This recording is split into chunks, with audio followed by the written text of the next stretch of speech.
ہے حضرت میاں شیر محمد شرقپوری رحمت اللہ علیہ. یہ بر صغیر پاک و ہند، یہ جب یہ انڈیا اور پاکستان اکٹھے اس وقت یہ بزرگ بہت پائے کے بزرگ ہوئے میاں شیر محمد شرقپوری رحمت اللہ علیہ، سلسلہ لیا نقشبندیہ کے، پورے بر صغیر کے اندر جن کے مرید ہیں اور دور دور تک ان کے پوری دنیا میں پھیلے ہوئے مریدین ان کے خلفاء. آپ کی بارگاہ میں ایک مائی بچہ لے کر آ گئی. سرکار بچہ حافظ قرآن بنایا، لیکن یہ میرا بچہ نماز نہیں پڑھتا. بڑی توجہ سے سننے والی بات ہے، یہ میرا بچہ نماز نہیں پڑھتا. تو میاں صاحب کا ایک اپنا تقیہ کلام تھا، فرمانے لگے ان کا یہ تقیہ کلام تھا، او بیلیا، فرمانے لگے او بیلیا نماز پڑھیا کر.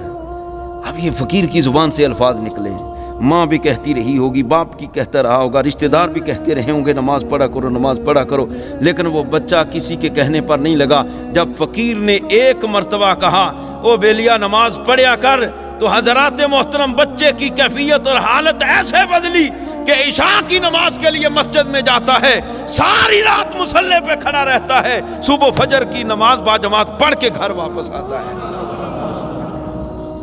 یہ علامہ اقبال نے کہا نگاہ ولی میں یہ تاثیر دیکھی، بدلتی ہزاروں کی تقدیر دیکھی. جب بندہ خود پہلے اپنے آپ کو ٹھیک کر لے، اپنے آپ کو درست کر لے، تو اس کی تبلیغ مؤثر ہوتی ہے.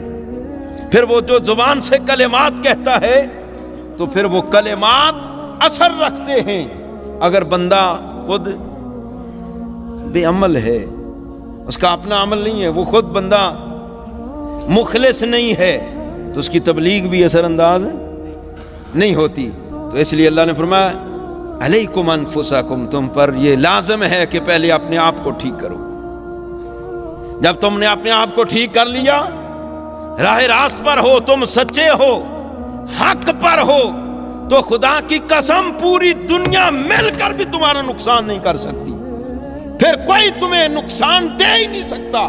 تمہیں کوئی پریشانی دنیا کی طرف سے نہیں آئے گی، اللہ کی طرف سے. تو ابتلا آ جائے تو وہ آزمائش وہ اللہ ہے، وہ اپنے مقبول بندوں کو ابتلا میں ڈالتا ہے، آزمائش میں ڈالتا ہے. تو سب سے جو پیارے اس کے بندے ہیں، سب سے زیادہ اس کے جو محبوب بندے ہیں وہ انبیاء ہیں. تو سرکار میں اشد الناس بلاء الانبیاء ثم الامثل فالامثل، فرمایا سب سے بڑی مصیبتیں، بلائیں، آزمائشیں انبیاء پر آئی ہیں. پھر درجہ بدرجہ جس کا جتنا بڑا مقام ہے اتنی بڑی اس سے آزمائش لی جاتی ہے. تو انسان، سرکار فرماتے ہیں کہ اپنے دین کے لحاظ سے آزمایا جاتا ہے، یعنی اس کو ابتلا میں ڈالا جاتا ہے اس کے ایمان کے لحاظ سے.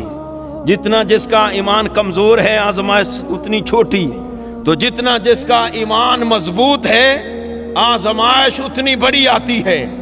آپ دیکھ لیں تاریخ بھری پڑی ہے ایسے نیک بندوں کی آزمائشوں سے، کہ سب سے پہلے انبیاء کو دیکھیں کہ کتنی بڑی بڑی آزمائشیں آئیں.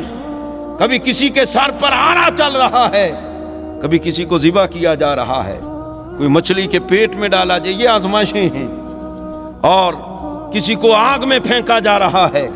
جناب نوح علیہ السلام 950 سال تک تبلیغ کرتے رہے ہیں، اور حالت یہ ہوتی تھی صبح جب گھر سے نکلتے اللہ کی طرف لوگوں کو بلاتے، لوگ آپ کو پتھر مارتے تھے، آپ کو پریشانیاں دیتے تھے، شام کو جسم لہو و لہان ہوتا تھا جب گھر واپس آتے تھے. لیکن آپ کے جذبے ماند نہیں پڑے، آپ صبح پھر اٹھ کر اللہ کی توحید کی دعوت دینے کے لیے نکل جاتے تھے.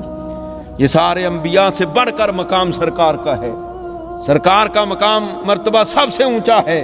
تو جب جس کا مرتبہ سب سے اونچا ہے تو آزمائشیں ان پر سب سے زیادہ آئی، اور واقعہ آئیں بھی. یہ پہاڑوں پر بھی اگر مصائب اترتے وہ بھی ریزہ ریزہ ہو جاتے. جو ہمارے لجپال آقا پر مصیبتیں آئیں، جو پریشانیاں آئیں، آپ 13 سالہ سرکار کا مکی دور کا مطالعہ کریں تو آنکھیں کھل جائیں گی کہ کس طرح سرکار نے کفار کی طرف سے، مشرکین کی طرف سے، دشمنوں کی طرف سے تکلیفیں ان کی طرف سے پہنچی اور آپ نے برداشت کی. برہم ہو بجلیاں یا ہوائیں ہوں خلاف، کچھ بھی ہو اہتمام گلستان کریں گے ہم، بس ایک ہی نعرہ۔